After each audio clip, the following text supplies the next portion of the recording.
Now, what's good about this, if you pull it on screen here, it is the single view of your identity landscape, as it says. But what do you have? What should you be managing with governance, and what do you have configured?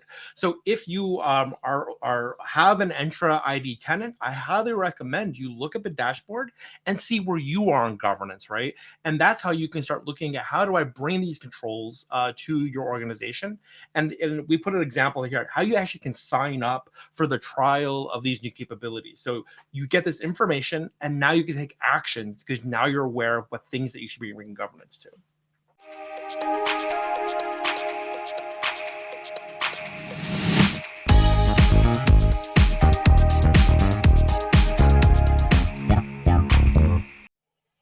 Hello, everybody, and welcome to the 425 show. For those of y'all who haven't joined us before, we've been hosting some of these for a little bit now, and our team used to have some similar shows over on Twitter before joining forces with 425.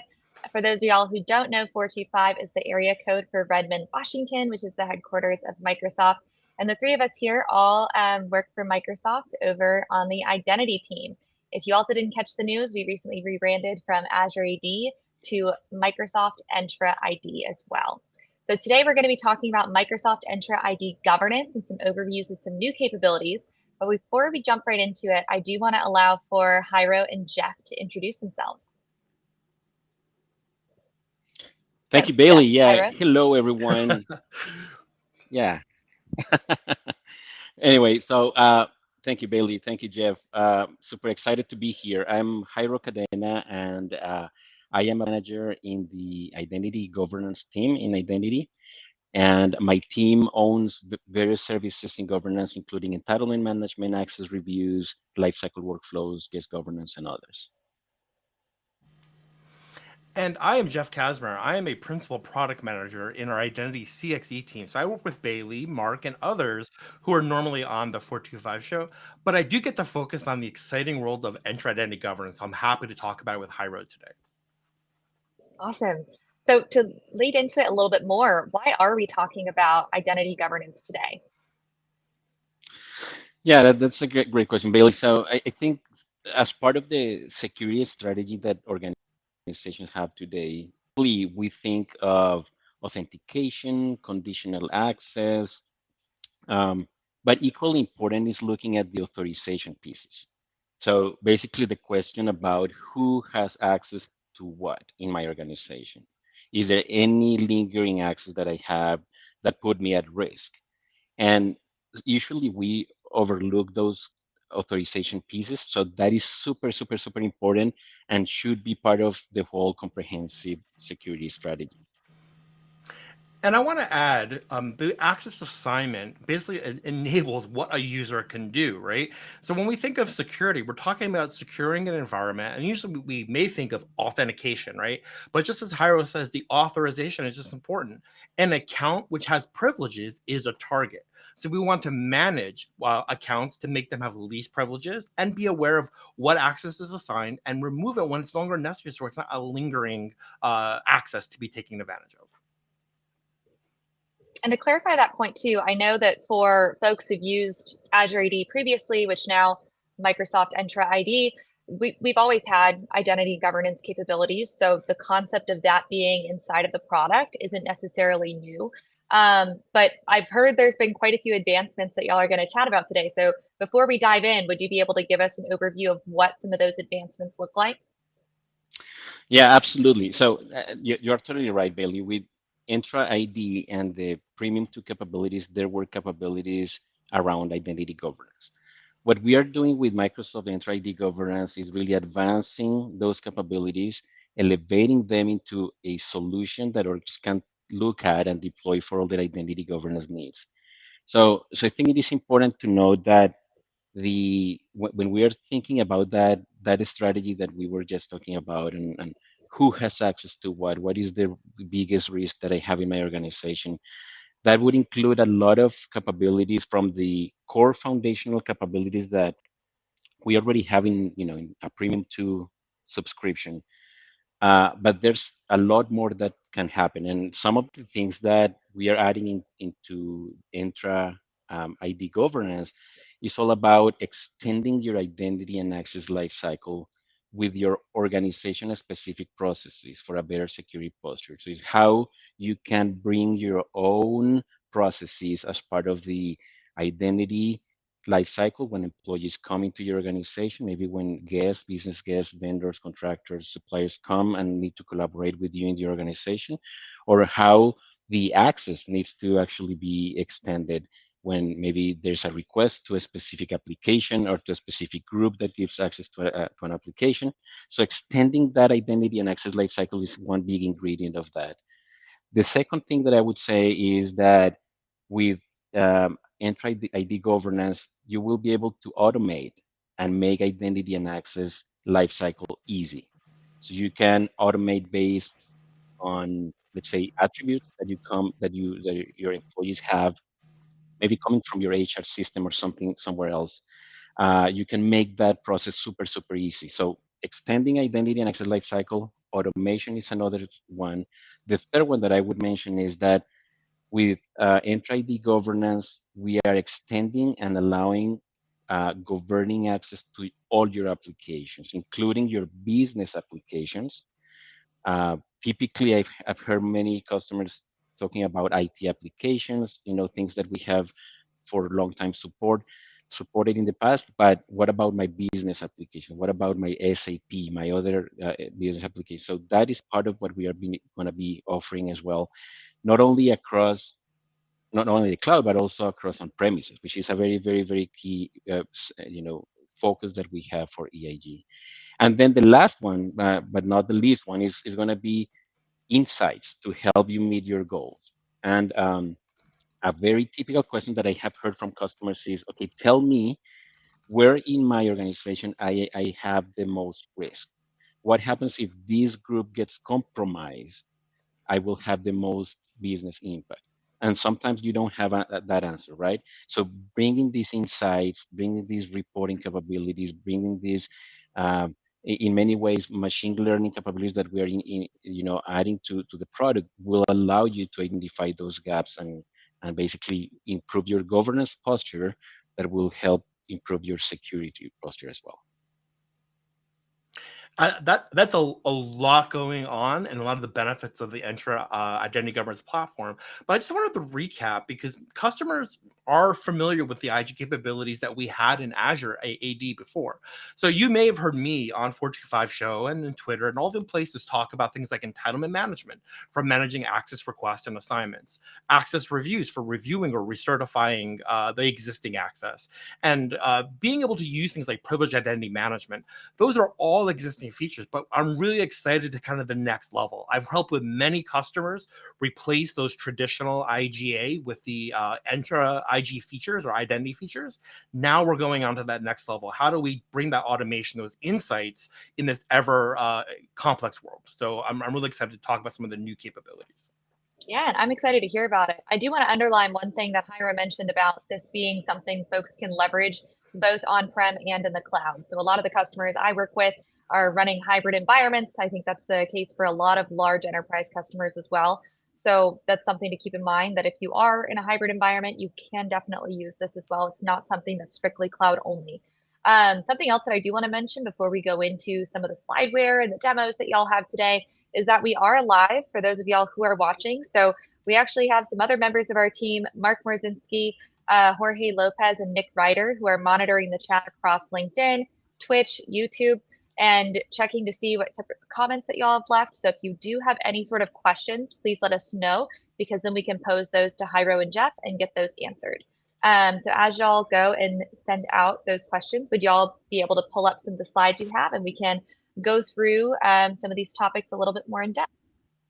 Yeah, definitely. So let me go over some of the investments that we are making. But first of all, let me recap on why we are thinking about governance and kind of extending what we have been talking just about in the last 10 minutes. When we think about governance of access, we need to think about from the onboarding and provisioning pieces of it. When employees come to my organization, you need to make sure that they have the access that they need. One, to be productive on day one, but also to make sure that they have the right amount of access. Least privilege is something that comes to mind a lot. Then, of course, when these employees and guests come into your organization, you need to make sure that any changes or any access requests that come from them, or any needs of access that need to happen, that access needs to be managed, and the life cycle of that access needs to be managed. This is where we have things like entitlement management and some other capabilities as well. um, you want to make sure that if there are specific high privilege roles that are needed for a given project or a given activity that needs to happen, you want to make sure that those are just in time, that is just enough. You don't want to provide or grant additional access that is needed. And then, of course, there's a very important ingredient of all this identity governance cycle, that is the access recertification. How many times you probably have assigned access to a group of users, but then that access could get lingering right there, over the years. So you need to make sure that you have processes in place to make sure that assigned access can be removed when it's needed, and there is no lingering access there. Um, Four very specific questions. Who has or should have access to which resources is top of mind for every security professional, CIOs, CISOs. What are they doing with that access? You want to have that visibility. What is it that they are doing with these accesses? They're doing what they're supposed to be doing. Are there effective organizational controls for managing access? When, let's say, somebody moves from an organization to a different organization in my company, or maybe a different department, um, are they moving and they are leaving the access that they needed to before, but they don't need to, not anymore, for example?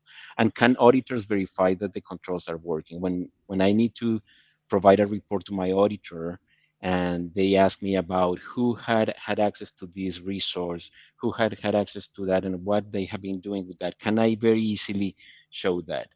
And then with Microsoft Entra ID Governance, we want to tackle all of these comprehensively, and all the capabilities that we are investing in is around this. Jeff, do you have any other thoughts on this process? Yeah, absolutely. So one thing that we're showing here is that we're managing the complete life cycle. And that's why it's a circle, right? So we want to get you from beginning, during, and ending when there's no longer that relationship with the organization. We don't want to just manage part of the life cycle, which is sometimes like just removing access that should no longer be there. But how did they get access? Was it appropriate, right? This is why it's important for having full access control, not just partial. Yeah, totally, totally, totally, totally. So if we think about what is included in Microsoft Entra ID Governance, and this is touching on what I briefly mentioned just now, there are four things that, if we think, four pillars in a way, that we are adding to that, which is extending identity and access lifecycle with specific processes.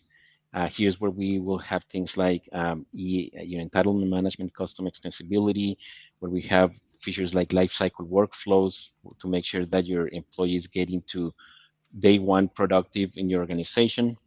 Then we have automation to make identity and access lifecycle easy, which includes things like auto assignment for people who have a specific values, attribute values in their accounts. Maybe they will get automatic access to a specific set of access packages, for example. But also includes things like machine learning recommendations that we can provide when a reviewer is reviewing access and trying to recertify access to a specific application.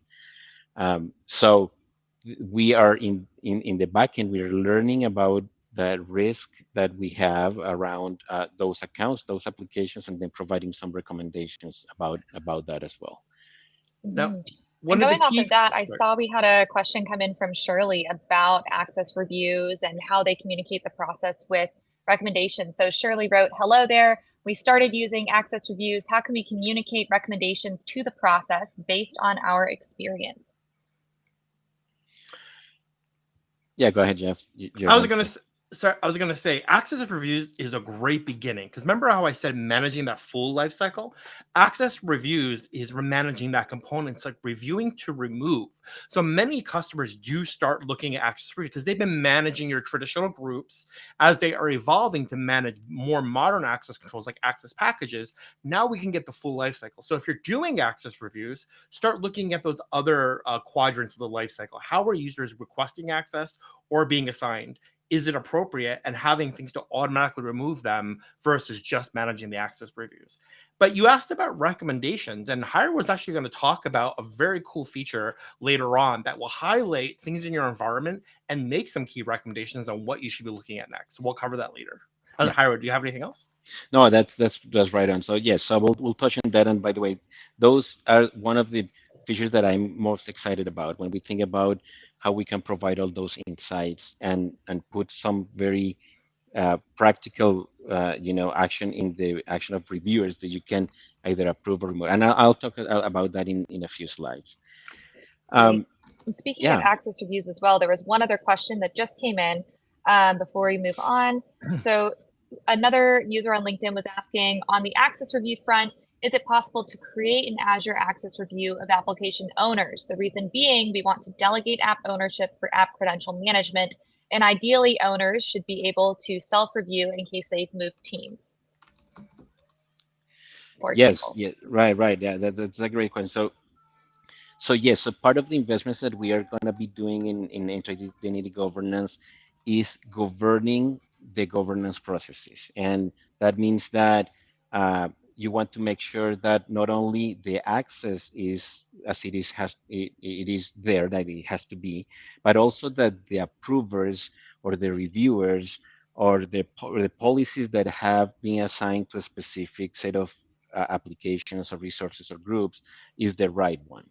So there is some things that we are working on right now. There are some things that we have in the roadmap, but a key component is having that governing the governance processes that you have in place for sure. And that includes ownership of applications, ownership of groups, and some others as well. So there All actually right. All is And a one right. little, last question, sorry, I was or gonna say keep a going, little never mind. sorry, a little tip there. So in access packages and entitlement management access packages, we actually manage the discrete role on a resource. And if for those not aware, if you're looking at say in a group or a team, as Jairo mentioned, we can actually manage assignments to members of a team, but also owners of a team. So now we can have a complete life cycle of who owns the team, who can request it, how long they are owners, and review of that ownership. So you can do really advanced things with access packages and policies. Yeah.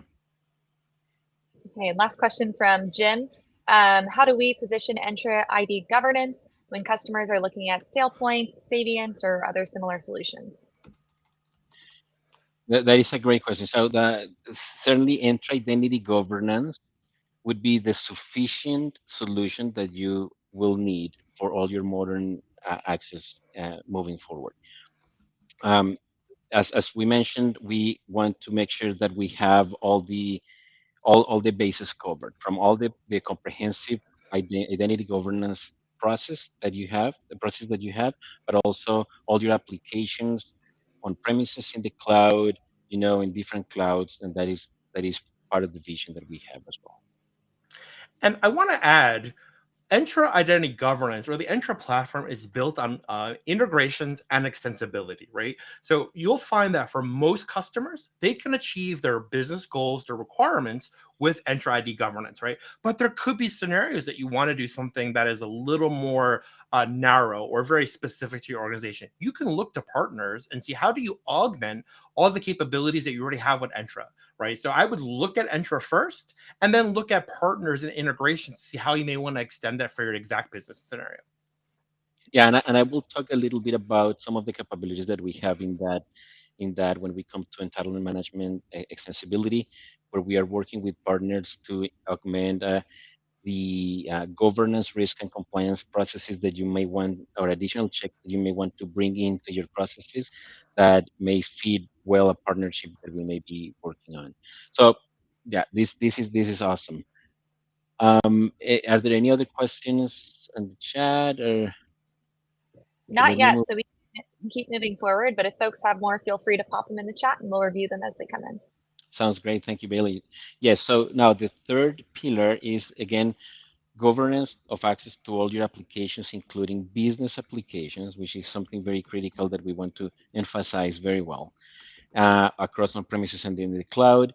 And then, of course, all the insights to help you meet your goals. And I'm going to be talking about a very exciting feature that we've added as part of the release of Entra ID Governance, which is a dashboard that will help you meet your goals as well. Jeff, anything on those last 2 points that you want to add? Yeah, it's just that we are extending those core capabilities that we had in Entra ID. Now in identity governance, the automation, the insights really help customers understand where they need to apply governance and how to apply governance. So it's a really powerful evolution, I feel. Yeah, definitely.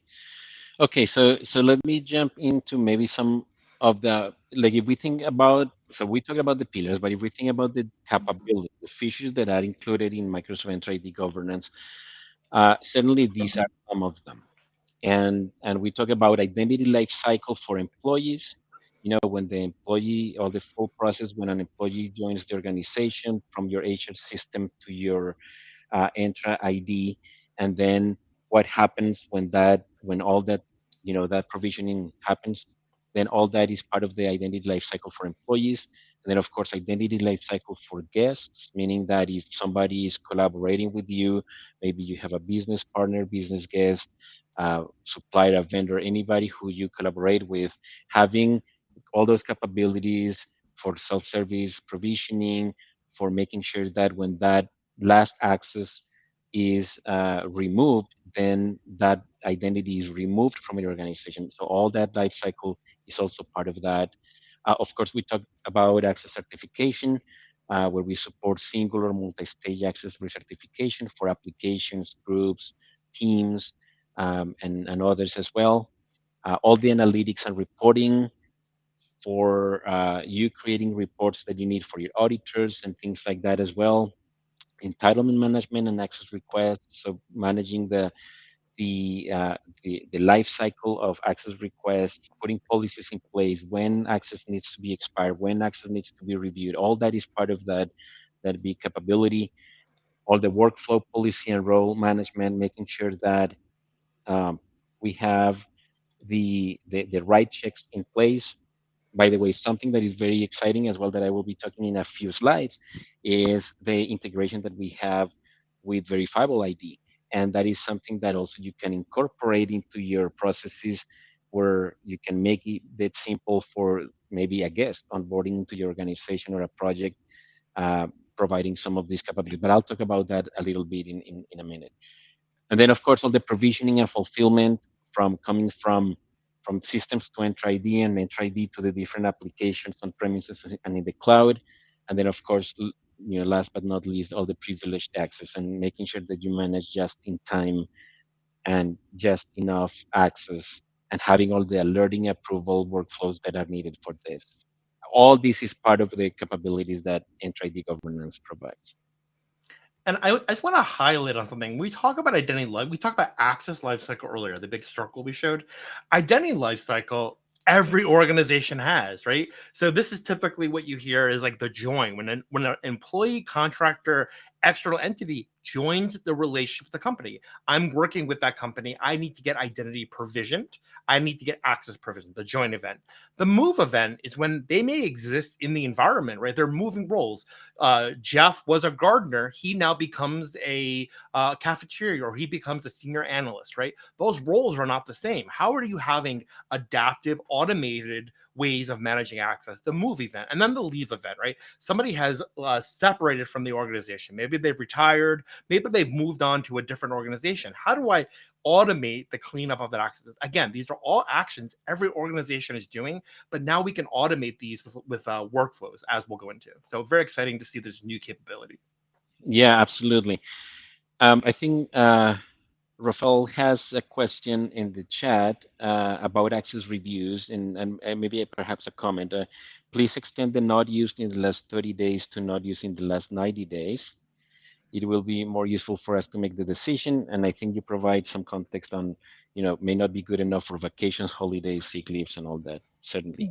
Mhm. And something that that I will show as part of a demo, quick demo at the end is we have a new dashboard, a new report about inactive guests that that is 90 days, but what we want to make sure is that you can actually control this threshold overall. But yeah, great point. Thank you for that, Mhm. Rafael. Yeah, thank you for the feedback, Rafael. We'll let the team know as well. Yeah. So now, so after, so let's go a little bit deeper into some of these capabilities. So lifecycle workflows, and this is, the employee lifecycle kind of capability. This is what, just Jeff was talking about, the joiner, mover, leaver. When an employee joins the organization, think about all the things that user needs to that needs to happen behind the scenes. So that user will need to have some things provisioned in some systems. They may need to have, some credentials provision, and they need to be productive on day one. And then, of course, you will be able to manage all that process, you know, certain days before the person joins, and what are the different tasks that need to happen before there. So basically, you with this capability, you can schedule tasks to occur before at join or after join or on a leave date. So the that completes the full cycle, right? So an employee coming to the organization, these are all the things that need to happen. So day one, that user is productive. They have it is provisioned across all the different applications that they need to be provisioned. They have the credentials, everything that they need to.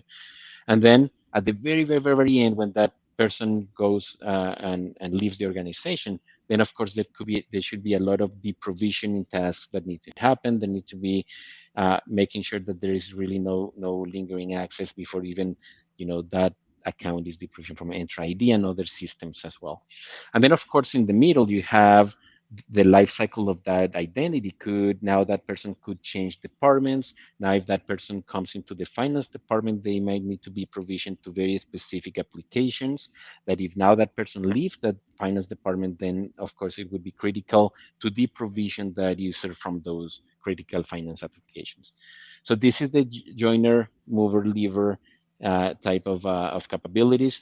And then, I yeah, I was gonna say the key word that stands out to me is automate, right? So I yes. mentioned earlier that every organization is doing these tasks, whether they're doing manually today, they may be automating some of them. But one of the things is that when you automate these kind of life cycle tasks, right, you get efficiency, right? You have the ability for admins not having to manually do this. I don't have to send an email to an admin or fill out a service ticket to go do these actions. I can automate them. Number two is it's repeatable, right? Meaning that this process can be the same over and over again. An admin may skip a step or miss a step because it becomes manual, right? And then the Mhm. third is reportability, right? Now I've got visibility into what actually was going to happen, what did happen, and what was the audit events related to it. So now we're bringing all of that automation from efficiency, repeatability, and auditability onto the core feature. So it's something I think every customer benefits from. And the key thing here is also it's non-coding. Like if you've ever deployed an IGA solution that has a lot of custom coding, management, and supportability of that code to do those tasks, it could become a challenge for many orgs. So this is why we believe in having our workflow based with no code or low code Azure Logic apps, which are already used by the organization. So we think it'll bring this automation capability to more customers because it's approachable and achievable, unlike previous scenarios. Yeah, yeah, and that's right. And now you will see, and if we are invited back to this show, we'll maybe we'll all to have a deep dive on lifecycle workflows. But you will see that there are templates that we have created for the most common typical, you know, uh, automations that need to happen for joiner, mover, and lever. But then there's this, extensibility capability that you can really do whatever you want. So if you're familiar with Logic apps, then you can really go and fetch from different systems, get additional checks into the process, whatever it is, and that will really be very flexible from that perspective. Definitely. And Jairo, you mentioned that if y'all end up coming back, so for folks listening as well, First of all, if you do have questions, please feel free to put them in the chat. As a reminder, we are live and we've answered some listener questions earlier in the conversation today. But also, if y'all have any feedback on future shows that you want to hear from, I know today we're doing an overview of Microsoft Entra ID Governance, but in the future, we could potentially do a deeper dive on one of the topics Jairo mentioned, or maybe something else that sparks your curiosity as we go through the discussion today. Yeah, thank you, Bailey, for that. All right, so let me move on to another key feature that we are making available with Entra ID Governance. So this is entitlement management extensibility. So you may be familiar already with entitlement management core foundational capabilities that we have in P2. Something that we're adding, again, with the same theme in mind, that is extensibility and automation of those processes, is this entitlement management extensibility. And it will be, is basically a way for you to automate complex processes for managing user access.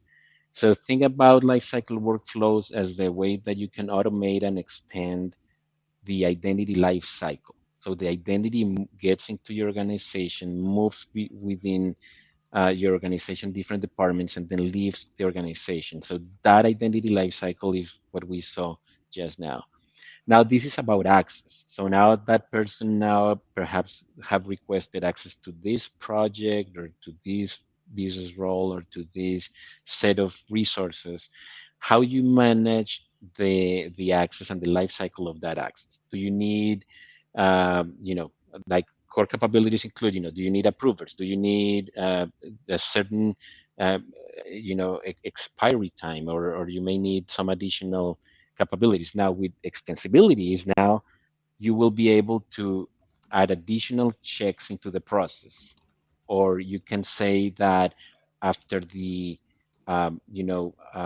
let's say the access has been removed, then I want to do something else. I want maybe to deprovision or maybe notifies additional stakeholders. So I may need to do something else. And again, um, this is based on the same extensibility with logic apps. Um, we support different events into the access lifecycle. So, for example, when the access is requested, when the access is before approval, or when the access is going to be expiring, or when the access is removed.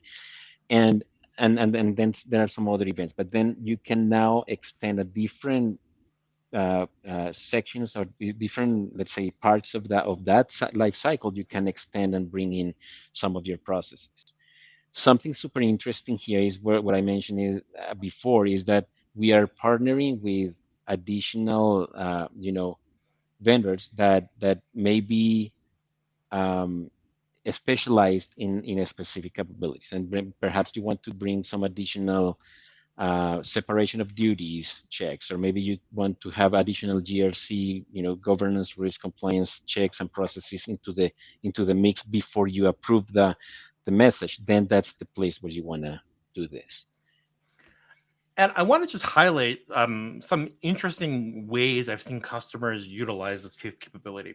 So I work with a very large global customer. They wanted to have customization of how they notify people about access requests, ones that are approved, when they're done. Now, in the core entitlement management, we do send out emails during these stages, right? But this customer says, well, we don't really use email as much. We've kind of really focused on Teams as our collaboration platform. So when we send emails, people don't take action on them because that's not really where we work. So what they've done is that they've built their own workflows using the logic apps with the Teams connector, that when access is created or requested or assigned, it actually is generating that Teams message to the approver or the manager, right? So they've able to get that true customization with configuration for that communications flow, all with the workflows that you see here. And Yeah. I can imagine all the things that customers can do, which is why I highlighted the power of logic apps with LCW, lifecycle workflows. It's the same technology. Learn it once, use it across the platform. And by the way, that reminded me and a piece of document that we published along with this release, and it is the integration with ServiceNow. Many customers actually find this very useful, where you may want to do additional things in ServiceNow, maybe creating a ticket or something that they are used to already. So we'll share that link but let me yeah. Well, we'll share that link. But anyway, so think of whatever else that you want to do when you are managing access lifecycle. This is the place where you can do it. Okay, let me move on to another one. This is automatic access assignment, and this is basically using rules to determine access automatically based on the values that users will have in a specific attributes. Department. If the department is in sales, is equals to sales, then automatically this person will have access to all these access packages. So it's pretty straightforward. It is, it's part of the entitlement management access lifecycle process.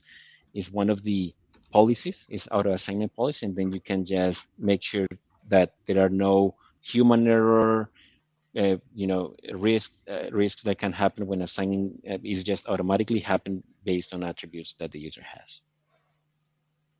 One thing that I typically talk about with this feature is this sounds a lot like dynamic groups, right? Because now I've got this filter based assignment, right? I had that with dynamic groups, but really the key here is that we go beyond just are you in the group, are you out of the group, right? So one of the things that you can see on the screen is custom extensions. So we actually can fire those same logic apps when somebody is in scope of the group or assigned. When they get removed, we remove this and we can fire that workflow. So we can't do that with dynamic groups. And you also see the retain here, right? This is for transitions. Maybe when I'm transitioning from marketing to sales, I want to have a lag. I want to have this period where I have both access because I'm doing a handover. This is a very common task in a modern organization. So we get a lot of this core automation capabilities, but the extensibility for IJ actions that really make it easy for organizations to deploy these. So very powerful. I usually recommend using auto assignment and access packages because of all these benefits versus dynamic groups. Right on. All right.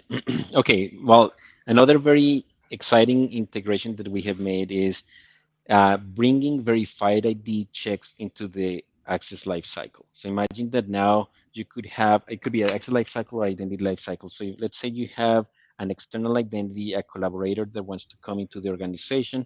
They may have requested access to a given access package that has all the resources that are needed for this specific project. And let's say that you may need them to have a very specific certification in place. Could be something related to the certification on their job location, or let's say who they work for, or maybe they have a certification about some training in particular.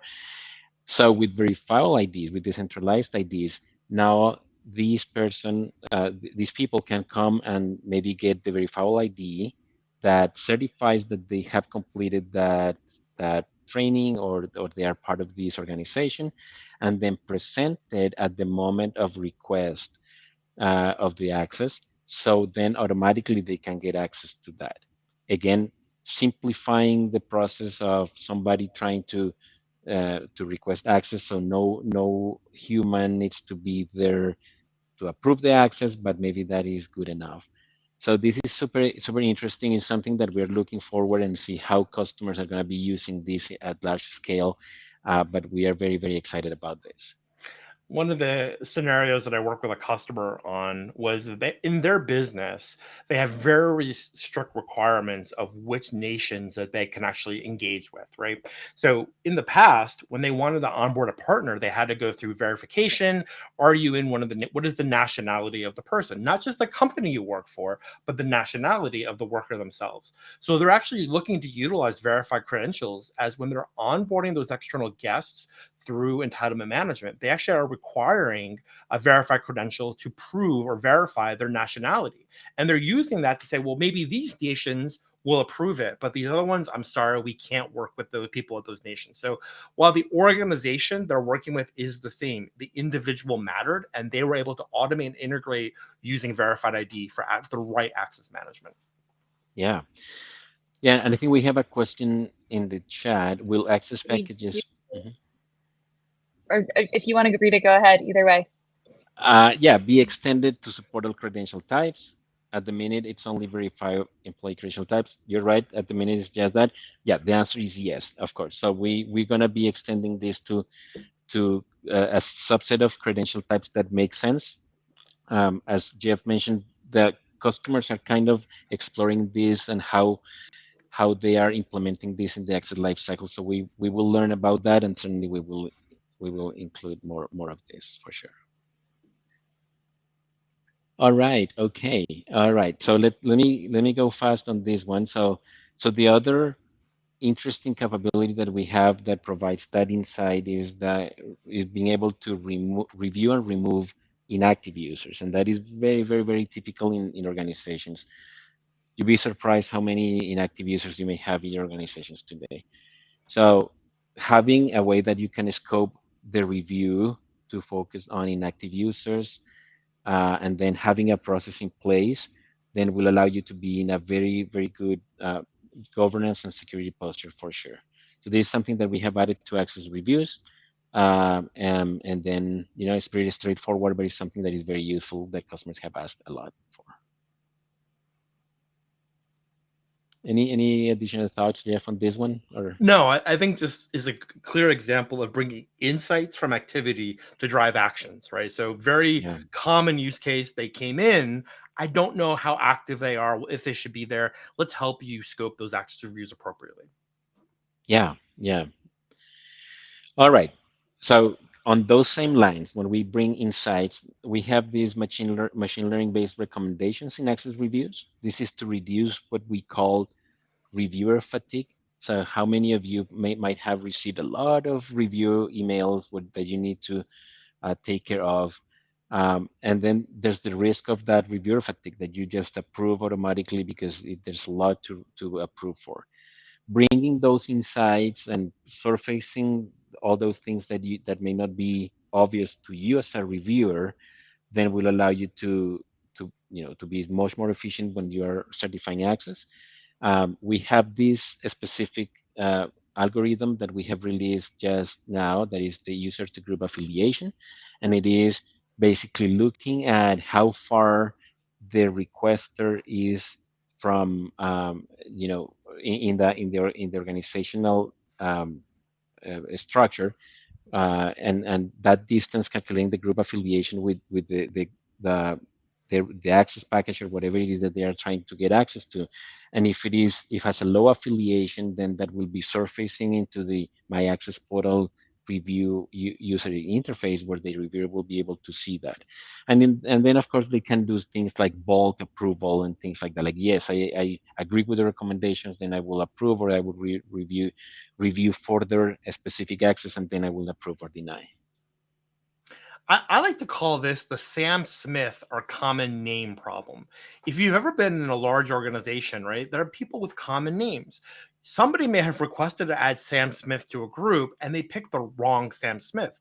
It could go on for a long period of time where people don't realize that was the wrong person, right? Because that request was done a while ago, right? How do we highlight something may not be correct? And that's exactly what this is to do. We want to be able to highlight these insights about the affiliation of the members of the group. If there's something that doesn't match, or using that machine learning, we want to elevate that and make it part of that recommendation. Hey, reviewer, you should be aware of this when you're making your decision. So it's not we're going to solve every challenge, because somebody can still approve, but we want to inform and help guide them to make a recommended path. So that's the key thing here. Yes.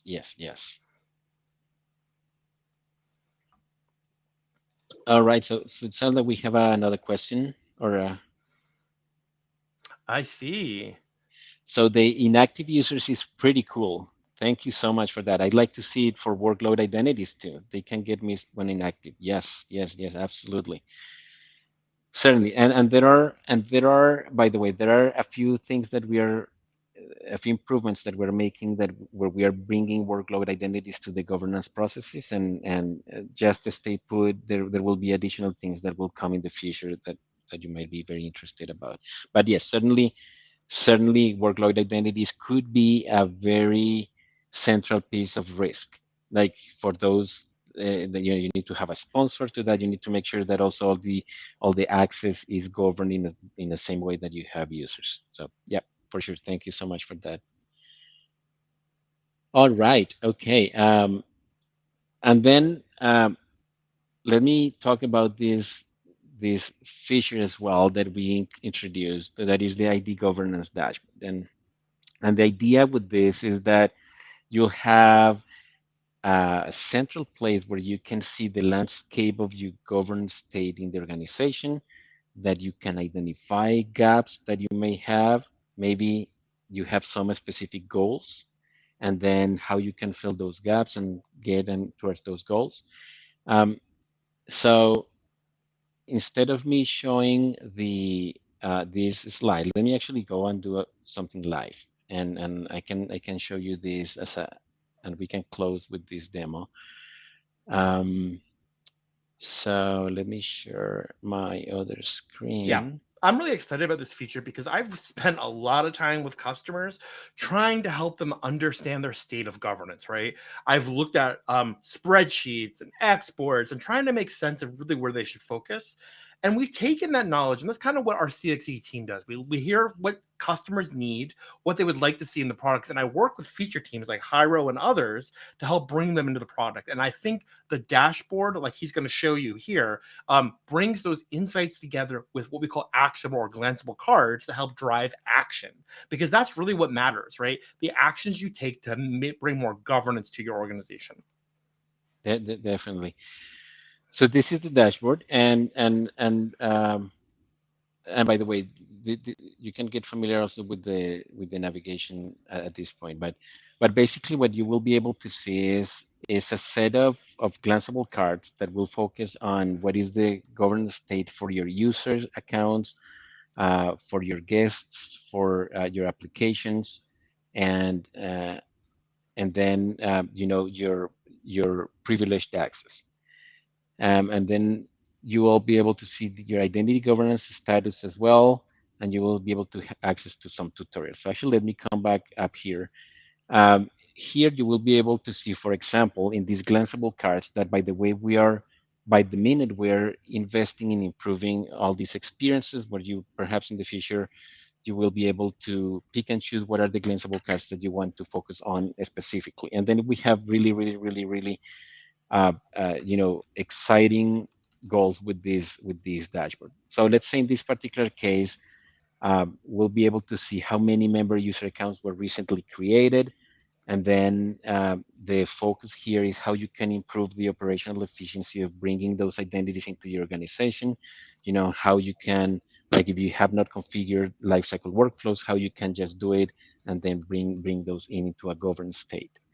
In addition, you can have things like applications that have been maybe direct user assignments that are not part of an access lifecycle process, um, where you can have policies assigned to that. So if you have access that is not expiring any time in the future, or like there's no policies around approval of that access, or there is no reviews that need to happen, then these are things that you may want to look at. So in this particular case, from these 249 applications that have direct user assignments, that means that those application access won't be tied to those policies that will consider that access governed in a way.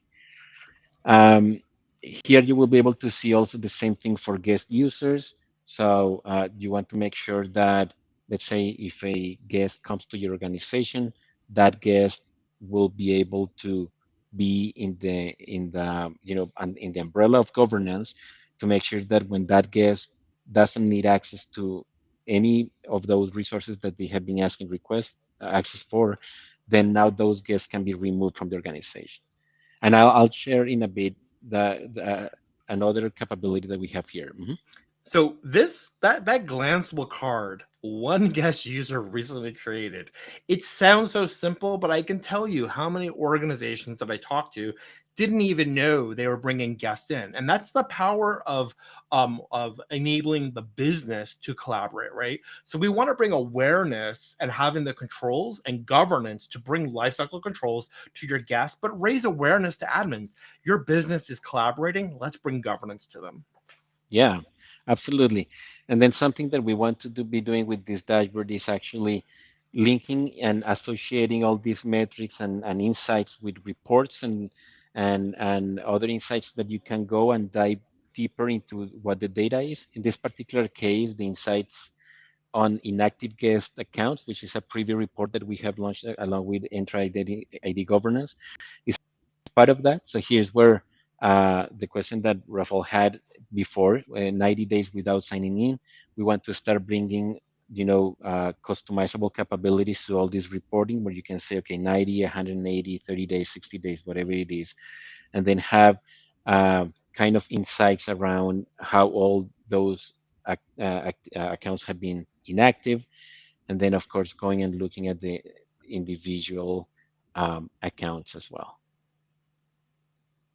And then something else that you will be able to see on the dashboard is the identity governance status, where you will see the landscape of your organization in terms of the employees, guests, your high privilege roles, groups and teams, applications, and then what are the capabilities that you may or may not have enabled in your organization to help you with that governance state.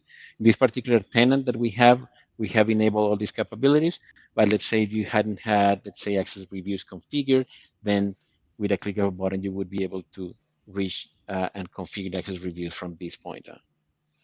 Now, what's good about this, if you pull it on screen here, it is the single view of your identity landscape, as it says. But what do you have? What should you be managing with governance, and what do you have configured? So, if you have an Entra ID tenant, I highly recommend you look at the dashboard and see where you are in governance, right? And that's how you can start looking at how do I bring these controls to your organization. And we put an example here how you actually can sign up for the trial of these new capabilities. So you get this information, and now you can take actions because now you're aware of what things that you should be bringing governance to.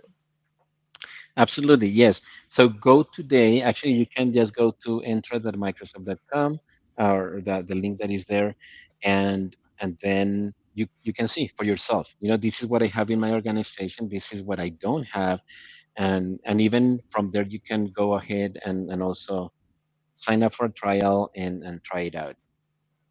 And then last but not least, we have a set of tutorials for most common useful capabilities that you can go ahead and see how you can implement this. And then we have a set of highlights. Now, this is going to be evolving into additional capabilities that can help you set your goals up and finding recommendations and act of them. So, so with that, I just want to just wrap this demo up, but I'll be happy to hear any additional questions or comments that may have come up from the chat or others. I just wanted to highlight Shirley had asked us a question about strategy and recommendations, and we sort of teased, we're going to talk about it. So this is exactly what we're looking at here is looking at your environment, right? Specific things that you can take as to bring governance to your environment, and how do you actually go about doing that, right? So this is the power of Entra Identity Governance, is raising those insights to take actions. It's not just being aware, but then giving you the ability to remediate and bring your organization under a more controlled and governed and more secure environment. Absolutely, absolutely. So I think that's all that we had for today from the perspective of the slide deck and the demo. But certainly something that we would encourage all of you to do is go and check it out, check the dashboard, even sign up for a trial, see how your organization looks like, and then let us know. Let us know all the feedback that you have. Awesome. Thank you so much, y'all, for joining us today. I do know that we are about at time, so we're going to get ready to wrap up here. But thank you so much for all the questions from all of our viewers. For those of you who did enjoy watching this, we have all of our previous recordings up on our YouTube channel for the 425 show if you do want to watch other things that we've had.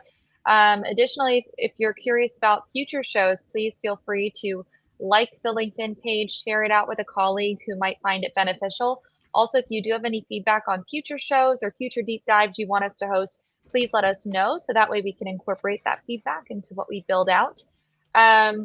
And I believe we have some other future shows that are going to be coming up soon that you don't want to miss. So be sure to subscribe to the page. And also we do post regular updates on different tips and tricks and just great articles to have to share out with your colleagues too. So if you want to look smart and in the loop about all things Microsoft Entra ID, then please, follow us. So Jairo, Jeff, is there anything else y'all wanted to add? Just for me, Jairo, I hope to see you and the team come back and do some deep dive sessions. We did an overview, but there's so much more that you can learn and talk about these features. So hopefully we'll see you soon. For sure. Thank you. Awesome. Well, thanks, everyone. Thank you.